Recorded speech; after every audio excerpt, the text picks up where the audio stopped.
You're watching Hope and Courage, a tribute to breast health on ABC 27, presented by Penn State Milton S. Hershey Medical Center. Welcome back.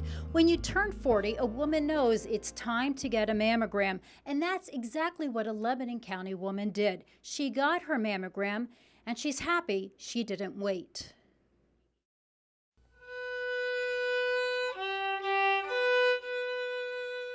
Sue Schulteis picked up the violin in 3rd grade. Years spent practicing and perfecting her talent.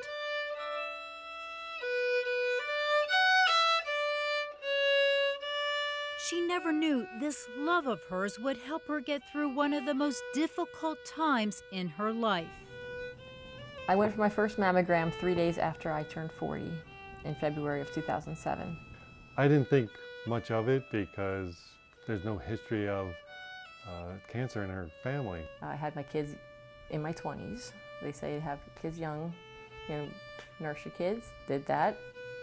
I figured I was in the clear. Initially, Sue had no fears about the mammogram until the images were taken. They said, if you get a call back, don't panic. I called my mom and I said, Mom, I think I'm gonna get called back for a mammogram. Should I be scared? And she's like, oh, I've been called back before. Don't worry about it. We found an abnormality on one of her views on the screening mammogram. This tissue looked a little distorted. There was just a little tethering. So when the screening mammogram is abnormal or there's a suggestion of something there that we need to investigate further, we contact the patient and have her return for additional views. And then she got the call, and of course she was very upset. It's a little shocking. You don't want to panic though. We took images by ultrasound and found a subtle textural change in the appearance of the breast tissue right where the mammogram showed an abnormality. And at that point, there were too many things that were abnormal, and we realized she would need a biopsy. She had a biopsy, a needle biopsy of that lump. And when she had that done, it showed something that wasn't cancer, but was suspicious for maybe something else happening in there. The results came back from the lump saying that it was not cancerous, but they wanted to take it out anyway. So that was a big relief. I was like, whew. Just sat back, no cancer, it's good. Let's get the lump taken out and we'll be done. Dr. J. Stanley Smith removed the lump. About a week later, I got a call back from him saying that he did find some cancer and to come in the next day and we'll talk about it. The report comes back that she had in situ, or cancer that was still in the ducts, not invasive, but still in the duct. I was scared, of course. Scared, you hear cancer and you're automatically scared. But I was also very angry. Sue had to break the news to her family. I have 2 boys and a girl, and the 2 boys were were quite shocked. And my daughter was very upset. She threw a blanket over her head and just kind of stared at me through a little peephole. There were times where I got upset, but I would only do that when I was by myself. I wouldn't show the kids or my wife that. She doesn't even know that. A couple days later, Sue had an MRI. You can see a big difference between her right breast and her left breast. That the left breast is dark and the right breast is light. And that sort of indicates that there's a lot going on in there. So then we had to talk to Susan about, you came in for a screening mammogram and now we need to do a mastectomy. He told me straight out, you're not going to die. So I was, okay. All right, we'll take it from there then. We'll do what we have to do to get that cancer out, and we will go from there. Strong words any breast cancer patient wants to hear. The news gave Sue even more willpower to move ahead quickly.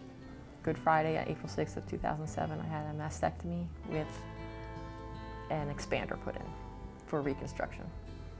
When we do a mastectomy, we do like to check a few lymph nodes just in case we find something that's invasive that we've already done, we don't have to go back. She didn't have any invasive cancer, and luckily the lymph nodes were negative.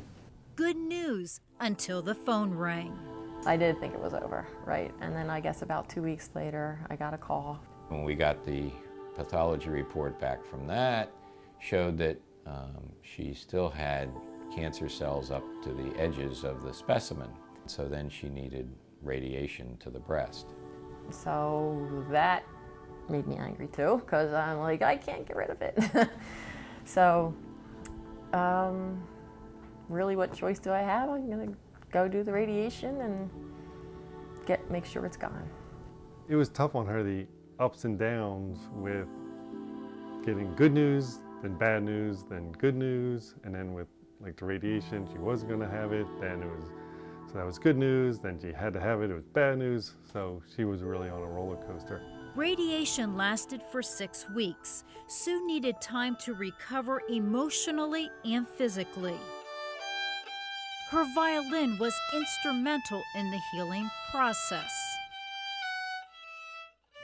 When I'd straighten my arm out to bow out like that, it would tug. Did a lot of scales, a lot of exercises, and I think I healed up pretty good. I got a lot of mobility back, and it also gave me things to think about other than cancer.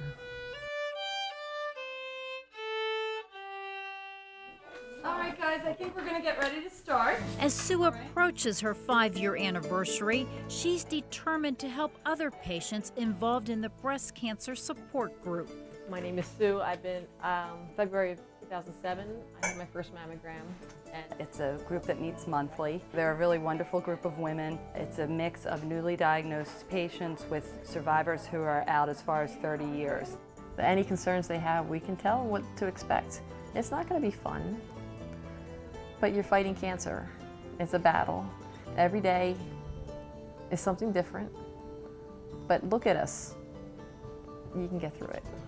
At the end of the day, we want them to say, you know, I got through my breast cancer diagnosis, my treatments.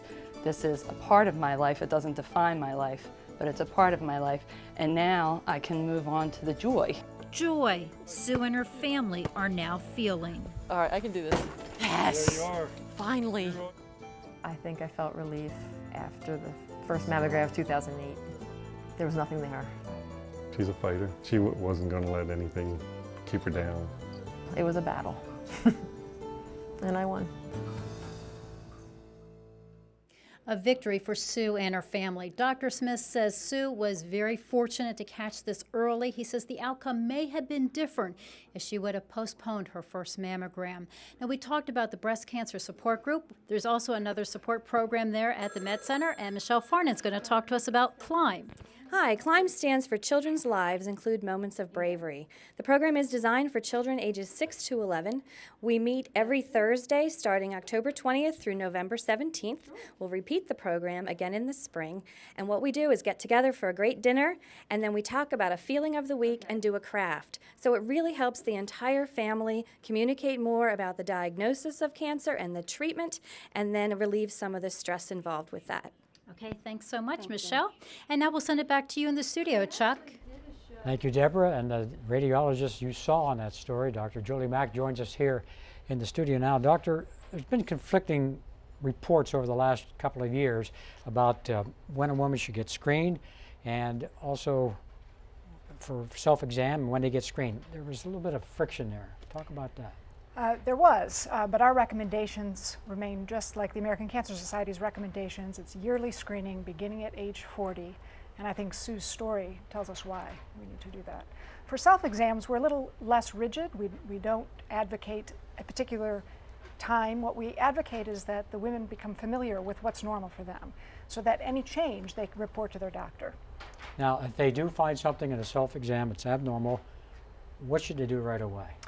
Anytime you find something on a self-exam that's abnormal, that persists through a cycle, or if you have an abnormal screening mammogram, what you want to do is find a breast center that specializes in the diagnosis of breast disease. The detection rate for cancer is actually better at centers that subspecialize. So that's the first step. And the second step is once the patient goes there, she should be comfortable with her care. She should be getting her questions answered.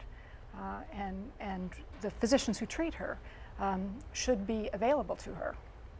So act right away. Don't put it off. I would trust your instincts and go. That's it. Well, thank you for joining us tonight, Doctor. You're very welcome. And we'll be right back with more of your viewer questions.